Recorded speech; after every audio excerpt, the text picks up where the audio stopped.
Hey, farmer. Yeah, you. You think you know Stardew Valley mods? What if I told you there's a whole underground scene of game-changing mods nobody's talking about? You'll be surprised to learn that Stardew Valley's modding community has been hard at work when it comes to crafting amazing new mods this year.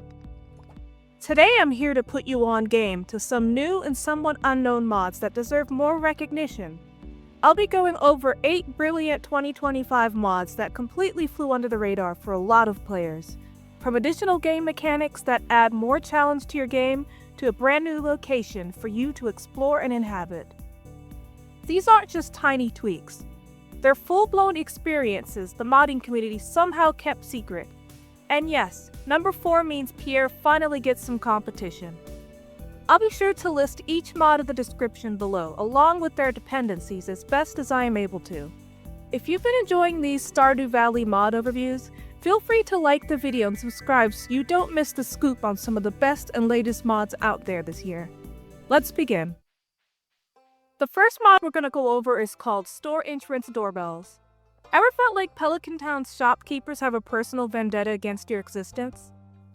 Mod creator Dylan James's Store Entrance Doorbells mod is here to end the silent treatment with a satisfying ding-dong that'll make Pierre snap to attention like you're holding a prismatic shard.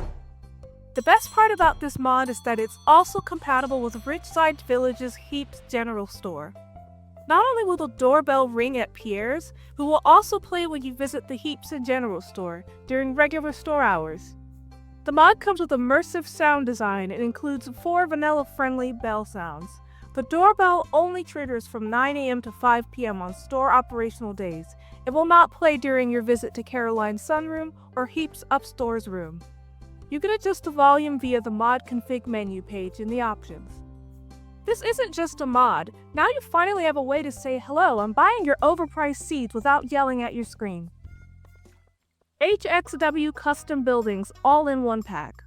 While Pelican Town's vanilla buildings have their cozy appeal, the HXW Custom Buildings mod takes your farm's aesthetic to a whole new level. This all-in-one pack by Wallflower Mods and Hime Tarts lets you add some variety to your farm with all new customizable buildings. You may be somewhat familiar with HXW's building mods. Well, this mod combines all those custom buildings mods into one convenient collection. Building types included in this mod are custom brewery, winery, tea shop, bakery, tea conservatory, and the new addition, a restaurant. Each building changes with the seasons, and you can change the color and appearance of the buildings to your own liking. The mod also offers upgradable options to your buildings for larger space and efficiency. I should note that the buildings also have their own different function that can help your farmer process goods easier. For example, the brewery and winery buildings are perfect for aging your casks in, and all cakes processed within these 2 buildings process 15% faster. The tea shop has a 15% speed increase to artisan goods made using the processor and tea kettle, both of which are added by mods that this one depends on. You can even convert your slime hutch interior to have the look of a bakery, winery, or tea shop. This mod is super exciting, and the creators appear to have a lot more planned for this down the road. Buildable Farmers Market. The Buildable Farmers Market, made by AirynS, transforms Stardew Valley's economy from a solitary shipping bin into a vibrant, interactive marketplace. At its core, this mod lets players construct their own customizable market stalls using furniture pieces from HXW's Farmers Market core and other HXW packs. Unlike traditional mods like Market Day or Market Town, Buildable Farmers Market focuses on functional aesthetics. Each stall type corresponds to specific item categories. For example, a barrel of apricots sells spring fruit, while a donut display vends baked goods. The mod cleverly uses zero-G placeholder items to indicate what can be sold, eliminating guesswork without cluttering the UI. This mod is perfect for players who are looking for a lightweight alternative to some of the more popular market vendor mods available right now. What sets Buildable Farmers Market apart is its dynamic dialogue system. With over 500 semi-randomized lines, villagers react to purchases with context-aware comments. If you sell Gus a pumpkin, he might muse about soup recipes. Haley could gush over sunflowers. These interactions mirror vanilla gift dialogues, but feel fresher, as they're tied to your entrepreneurial efforts. The mod even lets you adjust dialogue frequency, whether you prefer chatterbox neighbors or a quieter experience. Buildable Farmers Market also works as a town market expansion as well. After selling enough items from your personal stalls, Mayor Lewis initiates a passive festival, a bustling market in front of the community center. Initially, only Pierre and Robin set up shop, but as your sales grow, so does the event.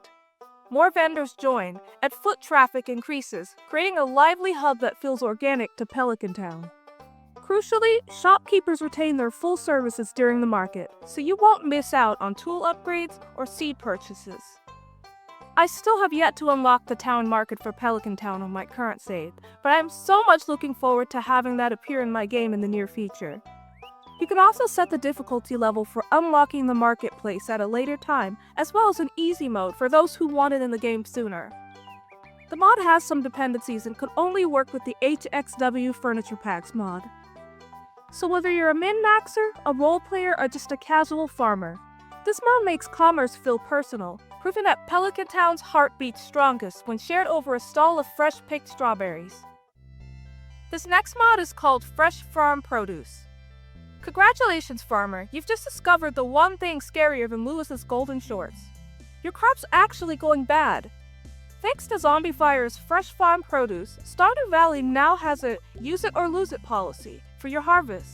But don't panic, this isn't just realism for masochists. It's a brilliant rebalance that makes gold and iridium crops more valuable than wine, if you hustle. Now this mod actually came out at the end of 2024, but it recently got an update not long ago, and the mod was just too cool to not mention in this video, because I feel like a lot of people might not know it even exists. The gameplay and challenge this mod adds is truly unique and a refreshing addition to your Stardew Valley gameplay. What the Fresh Farm Produce mod does is it introduces two game-changing mechanics, the freshness system as well as the Farm of the Season competition. A monthly top farmer showdown where shipping fresh goods earns points across a variety of categories. The seasonal challenge in my current playthrough is for delivering as many artisan goods as I can. You can win medals, bragging rights, Joja Fresh meal kits, and so much more. Because nothing says agricultural excellence like corporate sponsorship. If you don't like the freshness system but want to keep the monthly competition, you can easily disable it in the mod options. Without spoiling too much more about the mod, Fresh Farm Produce turns Stardew into Supermarket Suite, where speed, variety, and quality actually matter. And honestly, watching Pierre sweat over your actual fresh produce is worth the price of admission. These next two mods add new custom NPCs to Pelican Town with interesting and unique stories. The first one we'll go over is called Enya The Cat Sith. Meet Enya, the least approachable cat in Stardew Valley. Most villagers see just another stray, but you're about to discover she's actually a centuries-old witch trapped in a feline form. This mod isn't just about petting a magical cat, though that's a perk. It's a full-blown supernatural questline to restore her humanity and unlock the secrets of the Witch's Road. This is actually a perfect mod for additional witchy gameplay if you're going that route. Enya has her own schedule, gift taste, as well as puzzle-driven story progression to deepen your friendship with and learn more about her. Enya has her own seasonal sprites and portraits, along with dozens of new special and heart events. This mod also adds 9 different in-game quests, 4 new in-game locations, and integration with vanilla NPCs. The mod author doesn't call this an expansion for nothing. If you enjoy cats, elements of magic, and multi-layered storytelling in your game, then this mod is for you. If you're looking for a bit of whimsy, a sprinkle of pretty, and a cute new aesthetic custom NPC, then take a look at this mod called Once Upon a Fleurine, Pelican Town's most extra witch. Move over, wizard. Pelican Town's magical social hierarchy gets a glitter bomb makeover with Once Upon a Fleurine, the mod that introduces Stardew Valley to its most theatrically gifted witch. Created by Toddle's Farm, Fleurine arrives as a self-proclaimed whimsical and not-so-mysterious envoy from the Magical Institute. Though her primary qualifications appear to be an encyclopedic knowledge of tea blends and the ability to levitate while dramatically flipping her hair. Unlike the wizard's brooding mystique, Fleurine brings a bubblegum pink brand of magic to Cindersap Forest, complete with a floating tower that looks like it was decorated by a fairy who exclusively shops at Anthropology. Gameplay-wise, Fleurine operates like a supernatural Haley, with better vocabulary. Her meticulously crafted schedule sees her holding court at the saloon on Fridays, hosting tea parties with Elliot on rainy days, and occasionally materializing in your farmhouse to comment on your interior design choices. Her gift preferences are delightfully on-brand. She'll swoon over diamonds and strawberries. Aesthetic coordination is key. But present her with a pickle and you'll witness a supernatural being experience genuine offense.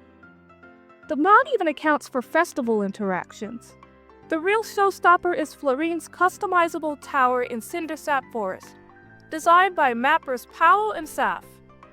It's the perfect base for a witch whose idea of laying low involves wearing enough lace to bankrupt the Joja's subsidiary.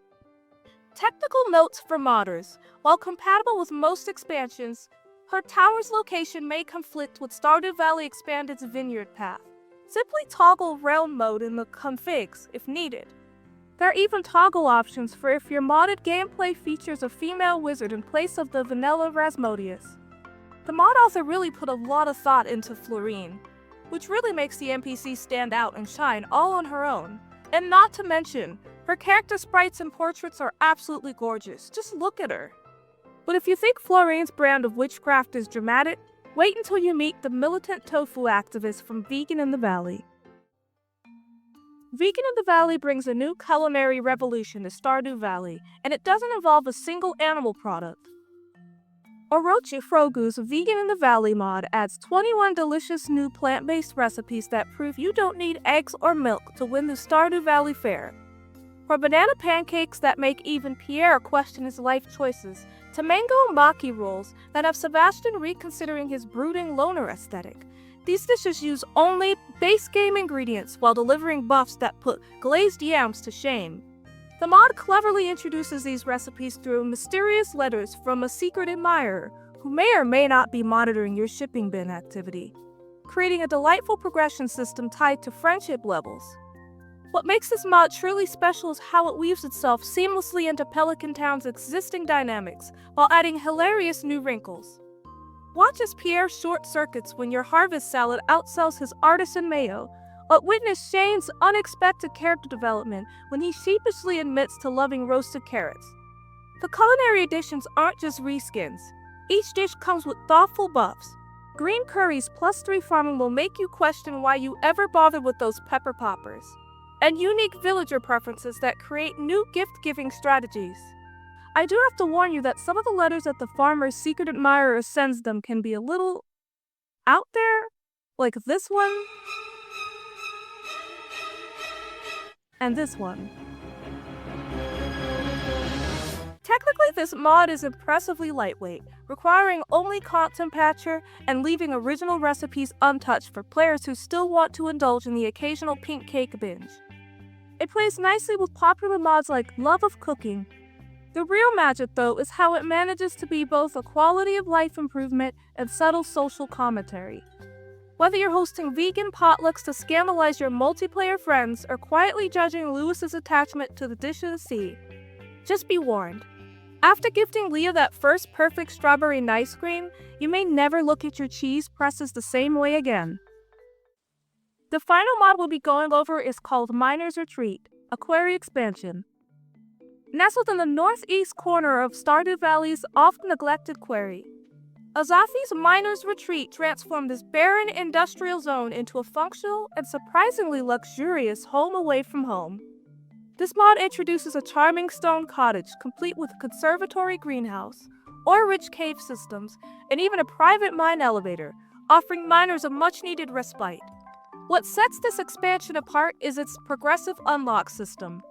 Ores like iridium and bone nodes only spawn once you've reached corresponding mining levels of the vanilla game, ensuring balance while rewarding late-game players with a steady stream of resources.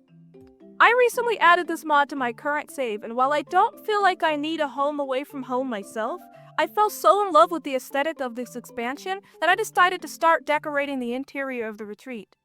I'll probably create a separate video in the future of how I decided to decorate it.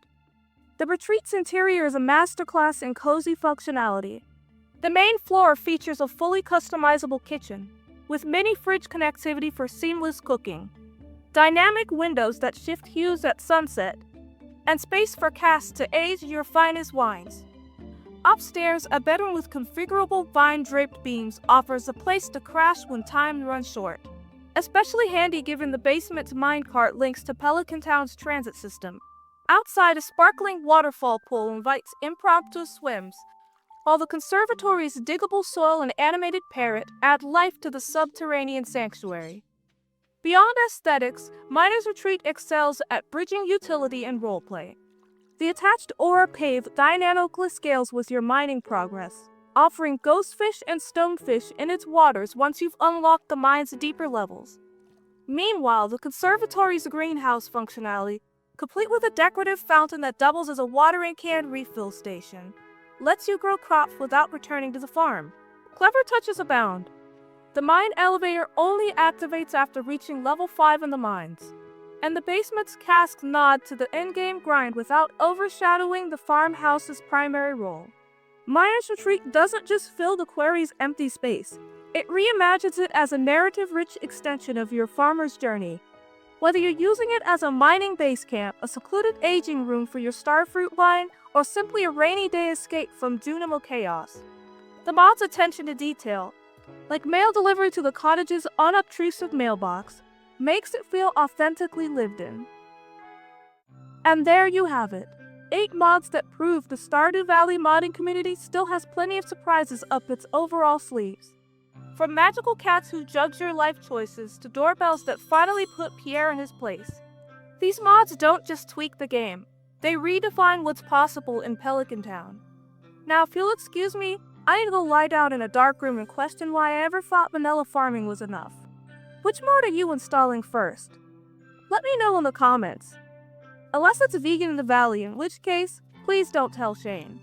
And hey, if you enjoyed this roundup, smash that like button, subscribe for more mod mayhem, as well as individual mod showcases like the video linked on the screen right now.